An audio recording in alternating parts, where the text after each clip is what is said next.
नया रास्ता पार्ट 5। अवतरण पहला। उसने साहस से काम लिया। उसने विवाह का सपना देखना छोड़ दिया। प्रश्न पहला। किसने विवाह का सपना देखना छोड़ दिया एवं क्यों? मीनू ने विवाह का सपना देखना छोड़ दिया। जब अमित के यहाँ से भी वो शादी के रिश्ते के लिए ठुकरा दी गई, तब उसने मन ही मन यह निर्णय ले लिया कि वह शादी नहीं करेगी, वह स्वावलंबी बनेगी। वह पढ़ लिख कर कुछ बनना चाहती थी। प्रश्न 2। विवाह का सपना देखना छोड़ने के बाद उसने क्या निर्णय लिया? उस निर्णय को सुनकर उसके माता पिता की क्या प्रतिक्रिया थी, स्पष्ट कीजिए। विवाह का सपना छोड़ने के बाद उसने यह निर्णय लिया कि वह वकालत की पढ़ाई करेगी। वह बचपन से ही वकील बनना चाहती थी। जब उसने अपनी यह इच्छा माता पिता के सामने रखी,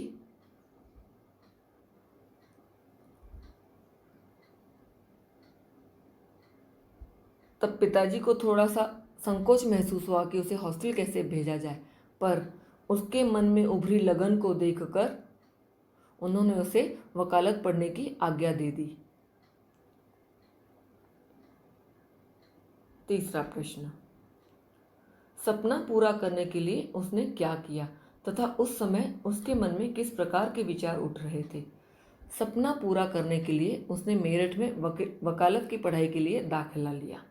उसके मन में लगन थी कुछ बनने की, कुछ कर दिखाने की। अपने पांव पर खड़े होकर वह इतना पैसा कमा लेना चाहती थी कि जिससे वह समाज में सिर ऊंचा करके रह सके। वह यह सोच रही थी कि इस समाज में चारों ओर पैसे का ही तो बोलबाला है, पैसों की ही तो इज्जत है। हर जगह पैसा ही पैसा, बस पैसा। हर व्यक्ति इसी होड़ में लगा है। वो भी इतना पैसा कमा लेना चाहती थी कि वह भी दिखा देना चाहती थी वह लड़की है, लेकिन किसी लड़के से कम नहीं, वो सब कुछ कर सकती है। विवाह का सपना देखना छोड़ देना आपके अनुसार साहसपूर्ण क्यों था, समझाइए। विवाह का सपना छोड़ देना साहसपूर्ण था, यह बात बिल्कुल सच है। भारतीय समाज की यह परंपरा है, जब तक लड़की की समय रहते शादी नहीं होती तब तक समाज उसे चैन से जीने नहीं देता, उसके चरित्र पर सवाल उठाता है। मीनू को भली भांति पता था कि जब वह निर्णय लेगी तो समाज उसे चैन से जीने नहीं देगा, उसके चरित्र पर सवाल उठाएगा, उस पर कटाक्ष करेगा, तरह तरह की बातें बनाएगा, समाज उस पर व्यंग कसेगा। यह सब जानते हुए भी वह इन सारी परिस्थितियों का सामना करने के लिए तैयार थी। इसलिए हम ये कह सकते हैं कि वह साहस से भरकर यह निर्णय लेती है और दिखा देना चाहती है समाज को कि वह लड़की ज़रूर है पर कमज़ोर नहीं है।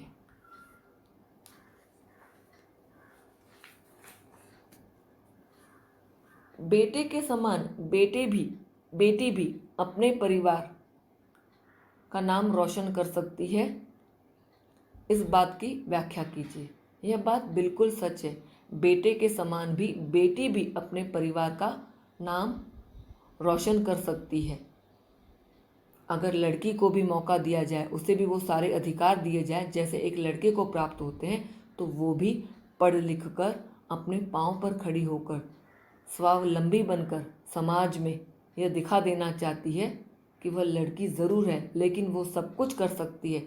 जैसा बेटा अपने माता पिता के लिए पढ़ लिख कर नाम और इज्जत कमाता है, बेटी भी पढ़ लिख कर समाज में अपने लिए इज्जत स्थापित कर सकती है।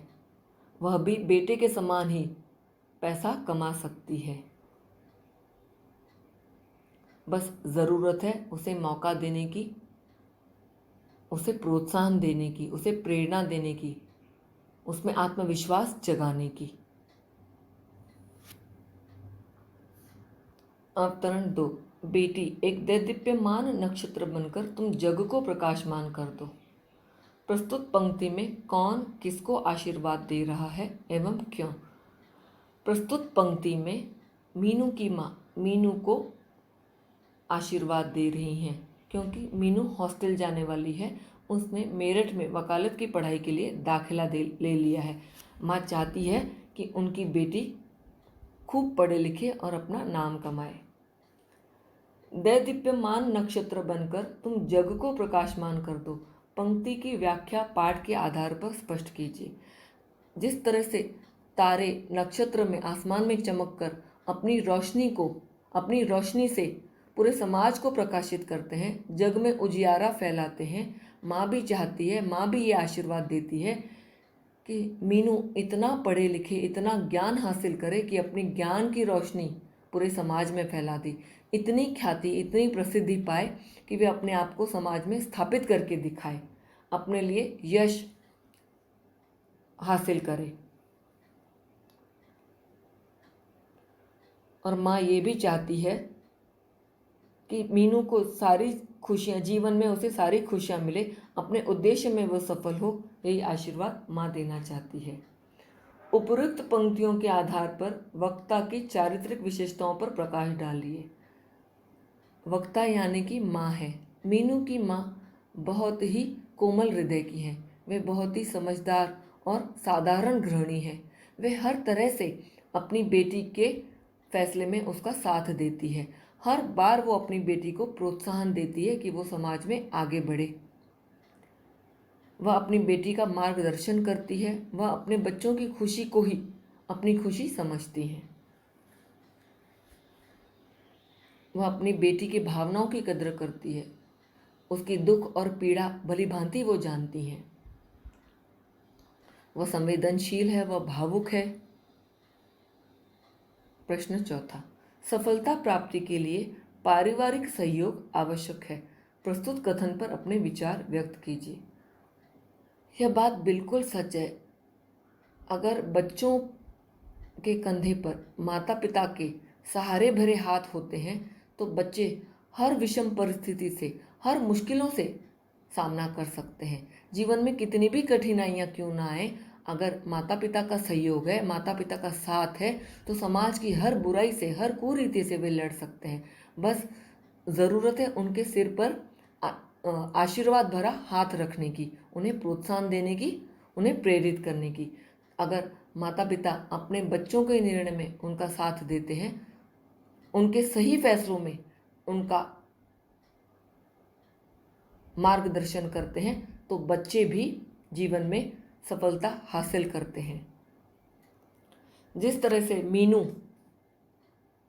के माता पिता ने हर बार उसकी बातों का समर्थन किया, जो भी उसने निर्णय लिया उसके निर्णय में हाँ मिलाई और उसे आगे पढ़ने के लिए प्रेरित किया, उसे हॉस्टल तक भेजने की ठान ली कि जिस तरह से मीनू पढ़ लिख कर अपने लिए कुछ नाम कमा सके, पढ़ लिख कर स्वावलंबी बनकर समाज में एक उच्च ख्याति हासिल कर सके। आपके अनुसार संसार को प्रकाशित करने के लिए क्या आवश्यक है? संसार को प्रकाशित करने के लिए सबसे पहले पढ़ने लिखने की ज़रूरत है, अपनी सोच को बदलने की आवश्यकता है, ज्ञान हासिल करने की आवश्यकता है। जब हम खुद ज्ञानी होंगे, पढ़े लिखे होंगे, जब हमारे अंदर खुद क्षमता होगी सही और गलत के बीच में पहचान कर पाने की, निर्णय ले पाने की, साहस एकत्र करने की, तब ही जाकर हम संसार को प्रकाशित कर सकते हैं। तो उसके लिए सबसे पहले शिक्षित होना आवश्यक है, अपने अच्छे चरित्र को निर्माण करना आवश्यक है, अपने गुणों को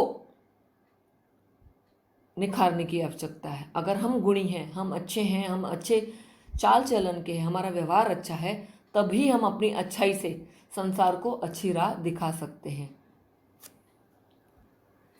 मीनू के जीवन की कौन सी घटना उसका सपना पूरे करने में सहायक सिद्ध हुई? कैसे? समझा कर लिखिए। जब इस बार भी अमित के यहाँ से, मेरठ वालों के यहाँ से उसका शादी का रिश्ता ठुकरा दिया गया, तब उसने यह निर्णय लिया कि वह शादी नहीं करेगी। वह बचपन से ही वकील बनना चाहती थी, उसका सपना था वकील बनने का। इस घटना के बाद उसने मेरठ में वकालत की पढ़ाई का दाखिला लिया और अपना सपना साकार करने की सोची। जनरल आंसर, रूप ईश्वर का दिया होता है पर गुण मनुष्य स्वयं अर्जित करता है। स्पष्ट कीजिए। रूप ईश्वर का दिया होता है, पर गुण मनुष्य स्वयं अर्जित करता है। यह बिल्कुल सच है। रूप तो क्षणिक है। दिखावट की सुंदरता तो कभी भी खत्म हो सकती है, पर इंसान के गुण हमेशा याद रहते हैं। अच्छे इंसान को उसके गुणों से ही याद किया जाता है। अगर कोई परोपकारी, गुणी, ईमानदार, दया की भावना रखने वाला, संवेदनशील, परिश्रमी, प्रयत्नशील, साहसी और दृढ़ निश्चयी है, तो लोग हमेशा ही उसके गुणों को याद करते हैं। गुणवान व्यक्ति ही समाज में इज्जत और नाम कमाता है, आदर कमाता है। मरने के बाद भी उसके गुणों को हमेशा ही याद किया जाता है। इसीलिए मेरा मानना है कि रूप तो क्षणिक है, रूप तो ज़्यादा ज़रूरी नहीं। इंसान के गुणों का होना अत्यंत आवश्यक है। गुण इंसान के व्यवहार को निखारता है। इसीलिए गुणों का अच्छा होना अत्यंत आवश्यक है।